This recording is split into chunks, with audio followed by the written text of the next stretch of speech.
नमस्कार, मी श्यामा कुलकर्णी CKP कुकिंगमध्ये तुमचं मनपूर्वक स्वागत करते। आज आपण पापलेटच्या तुकड्या तळणार आहोत। तर पापलेट घेताना कसं घ्यायचं ते कसं ओळखायचं? पूर्णपणे जो काळा असतो तो हलवा असतो, त्याला पापलेट नाही म्हणत। आणि हे एक पांढरं पापलेट असतं। आज जे मी घेतलंय ते पांढरं पापलेट आहे आणि थोडं पांढरं आणि करड्या रंगाचं असं जे असतं ते कापरी पापलेट म्हणतात। त्याला सरंगा सुद्धा म्हणतात। तो चवीला खूप चांगला असतो। हे मात्र पांढरं पापलेट आहे आणि पापलेट बघताना कल्ल्याच्या ठिकाणी थोडं अंगठ्याने दाबून बघायचं। जर लाल पाणी निघालं तर ते घ्यायचं नाही, ते चांगलं नसतं। पांढरं पाणी निघालं तर ते पापलेट चांगलं आहे असं समजावं। पापलेट तळण्यासाठी आता काय लागेल ते पाहूया। ह्या 4 पापलेटच्या तुकड्या आहेत। हिरवं वाटण, 1 टेबलस्पून चिरलेला लसूण आणि पाव कप बारीक चिरलेली कोथिंबीर आधी मी वाटून घेतली। त्याच्यानंतर आपण जे आता चिंच घेतलेली आहे जाड कोळ, त्यातलाच थोडा कोळ घातला आणि ती वाटून घेतली। परत ह्याला पाणी नाही लावलं, म्हणजे पाणी नको सुटायला म्हणून। हे तेल काही मोजून घेतलं नाही मी, कारण हे आपल्याला तळण्यासाठी लागणार आहे। एकंदर 3 चमचे जाड चिंचेचा कोळ घेतलेला, त्यातला 1 चमचा मी वाटणात घातला आणि हा आता आपण पापलेटला जे चोळून ठेवणार मसाला त्याच्यात घालणार। पाव चमच्याहून अर्धा हिंग, पाऊण चमचा मीठ, 1 चमचा लाल तिखट, अर्धा चमचा हळद, 2 चमचे तेलामध्ये मी 1 चमचा लाल तिखट घालून ठेवले।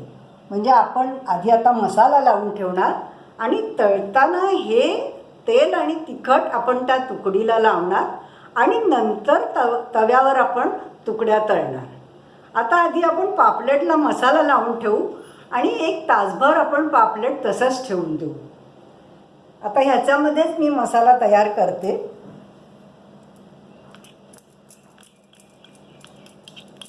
चिंचेचा जाड कोळ,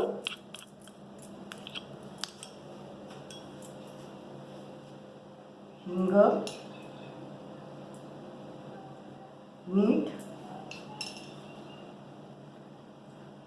तिखट, हळद, हे सारखं कालवून घेऊ।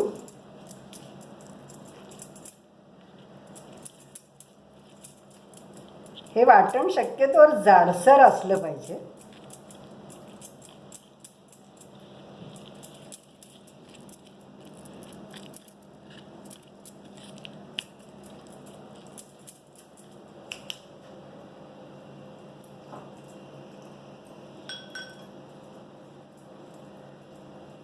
आता आपण हे तुकडीनं चोळून ठेवू।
तर तळताना मी रवा किंवा पीठ असं काही लावत नाही, मी नुसतंच तळते आणि हा मसालासुद्धा खायला खूप छान लागतो।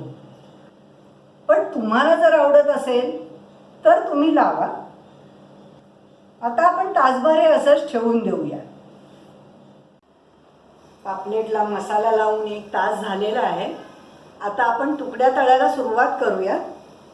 फ्राईंग पॅनवर मी थोडंसं तेल घालून तापवून घेतलं आणि पुन्हा गॅस बंद केला. आता आपण त्या तुकड्या त्या फ्राईंग पॅनवर लावणार आणि नंतर गॅस सुरू करणार.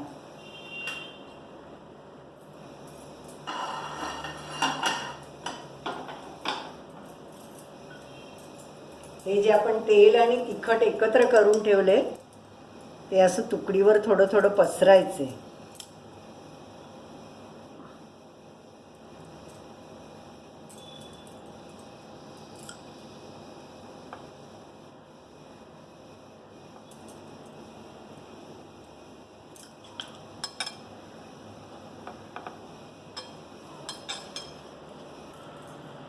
आता या तुकड्या मी फ्राईंग पॅनवर लावते.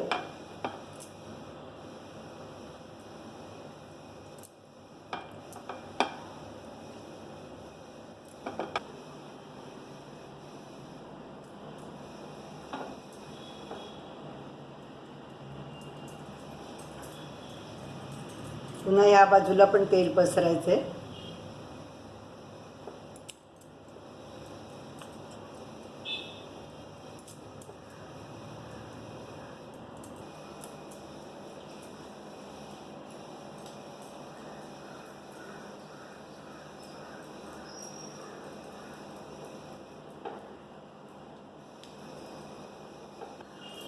आता आपण गॅस सुरू करूया. फार मोठा नाही ठेवायचा, मीडियम फ्लेम ठेवू. हे जे तेल आहे ते जरा असं पसरवून घ्यायचं तुकड्यांच्या खाली. अजून उलटायला काय झाली नाही आहे.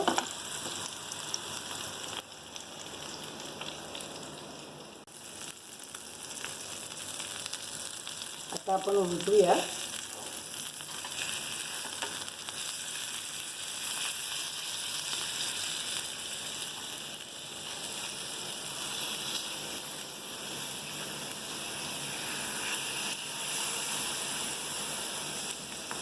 गॅस खूप मोठा नका ठेवू, नाही तर मग ते करपते. पण हा जो मसाला आहे ना हा खूप खरपूस लागतो.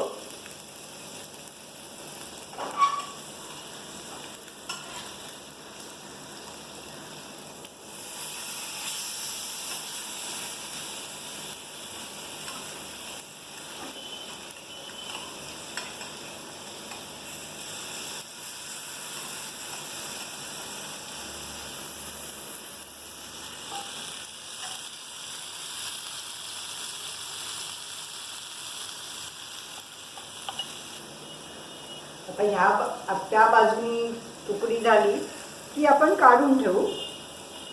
परत उलटायची काही गरज नाही आहे.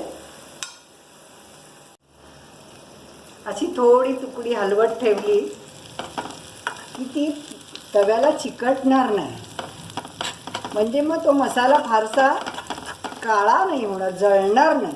आता हा जो मसाला आहे ह्याचा रंग खूप डार्क आला आहे, पण हे खूप छान खरपूस लागेल, खायला खूप छान लागेल. नुसता मसाला जरी तुम्ही खाल्लात, तव्याचा पुसून जरी चपातीला घेतलात, भाकरीला घेतलात तरी तो इतका छान लागेल. ही बघा अशी हलवत ठेवली. आता ही तुकडी झालेली आहे. एक उलटून बघू आपण.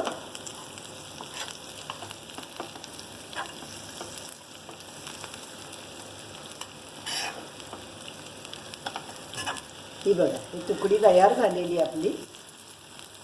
आता मी डिशमध्ये काढून ठेवते.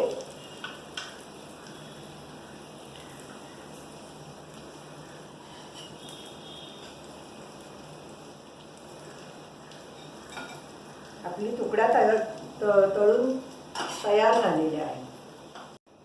सर्व तुकड्या मी डिशमध्ये काढून घेतलेल्या आहेत. कशा खरपूस दिसत आहेत मसाल्यानी. आणि ह्याला काय मी पीठ रवा काहीच नाही लावलेलं. तुम्हाला ते लावायचं असेल तर तुम्ही तुमच्या आवडीप्रमाणे लावा. मीठ तिखट तेल ह्या गोष्टी आपण आपल्या आवडीप्रमाणे वापरायच्या. आपल्या तुकड्या आता तयार झालेल्या आहेत. अशा खरपूस खमंग पापलेटच्या तुकड्या तुम्हाला नक्कीच आवडतील. आपण अजून असेच वेगळे वेगळे पदार्थ करणार आहोत आणि मला आशा आहे की तुम्ही माझे व्हिडिओ पाहत राहाल, लाईक कराल, सबस्क्राईब कराल.